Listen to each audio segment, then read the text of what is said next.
Lisolo ya Nzambe na biso batu. Je pris ce texte d'une copie originale. Les phrases qui vous sont présentées ne sont pas écrites de la même manière que celui de l'original. J'essayais de faciliter le texte pour que ça soit plus compréhensible pour des gens qui auront peut-être du mal à comprendre.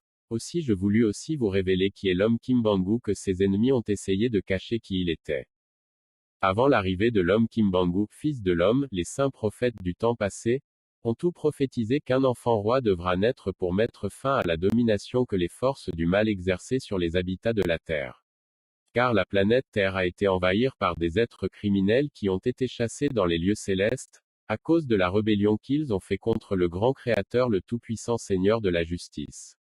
Avenant dans notre planète Terre, il commençant à apprendre les enfants de la Terre les œuvres de ténèbres, les œuvres dans lesquelles ils ont été chassés dans les lieux célestes, les mondes invisibles, alors la souffrance commença, on voit apparaître des guerres tribales et les crimes de toutes les sortes, jusqu'à ce que les hommes créés de la boue de la terre vont aussi se dresser contre le Tout-Puissant, le Créateur vivant.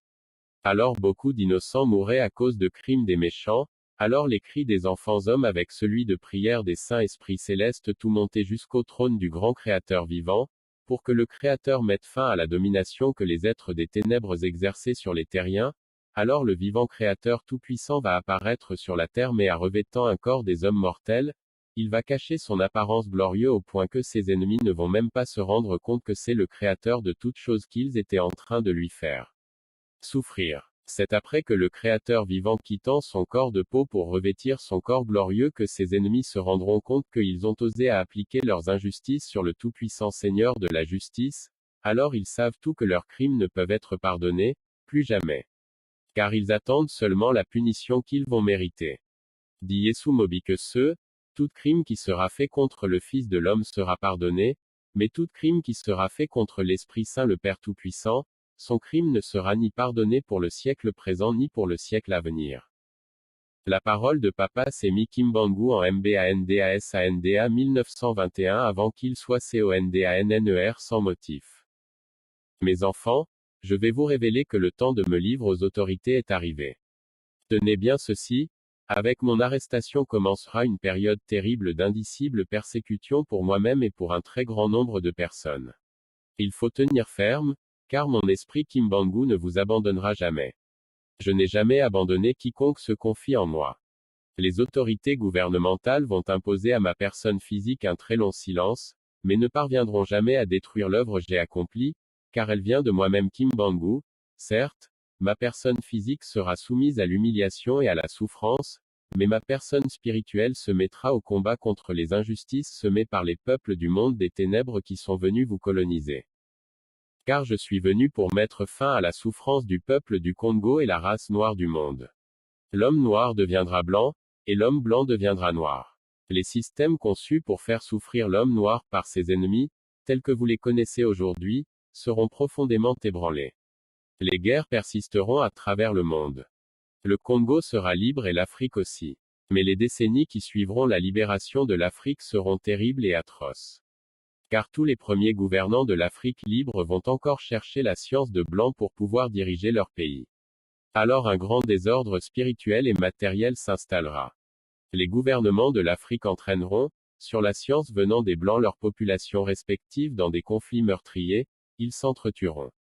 La misère s'installera. Beaucoup de jeunes quitteront l'Afrique dans l'espoir d'avoir la paix dans les pays de blancs. Ils auront les connaissances sur les langues des blancs. Parmi eux beaucoup seront dénaturalisés de leurs origines pour devenus des blancs. Ainsi, ils deviendront la proie des blancs.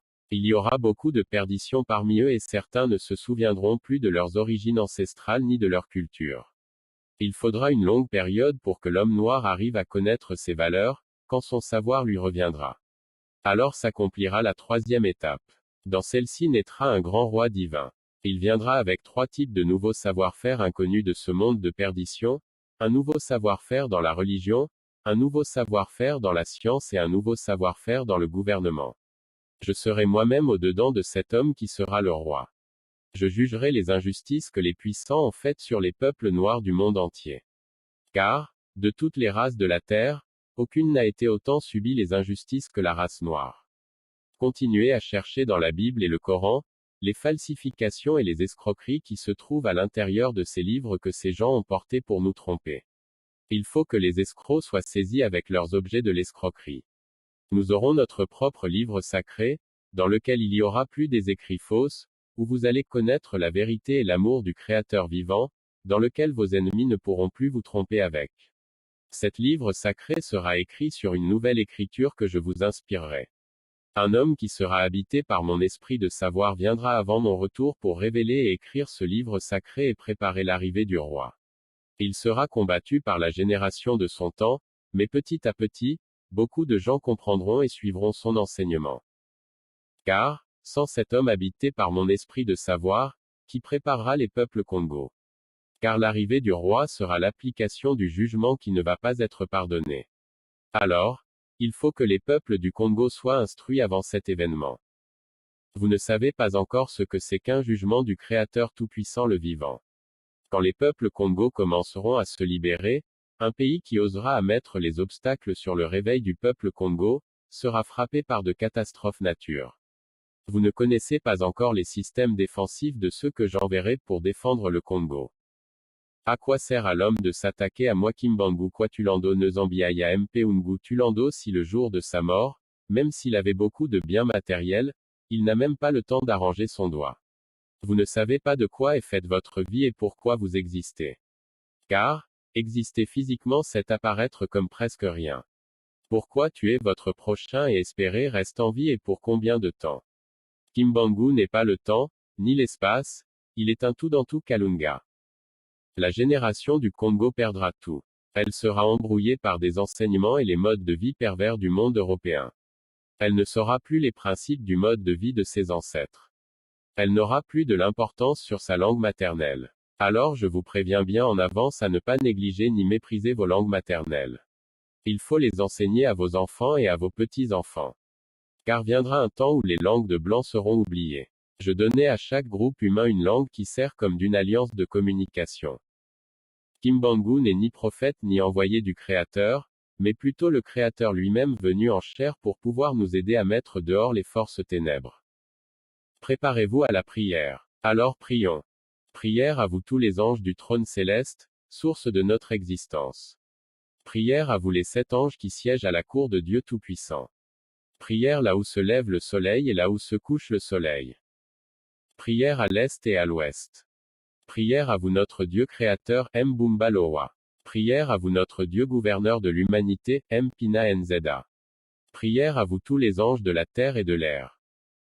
Prière à vous tous les anges qui gouvernent les eaux et le feu. Prière à vous le grand esprit Congo. Prière à vous tous les anges de la guerre qui gouvernent le centre du Congo. Prière à vous tous les anges de la victoire Mbazi Zalunungu, qui luttent dans les 4 coins des cieux et de la terre. Au nom de l'œuvre que vous m'avez confiée devant les cieux et la terre, je le répète 3 fois.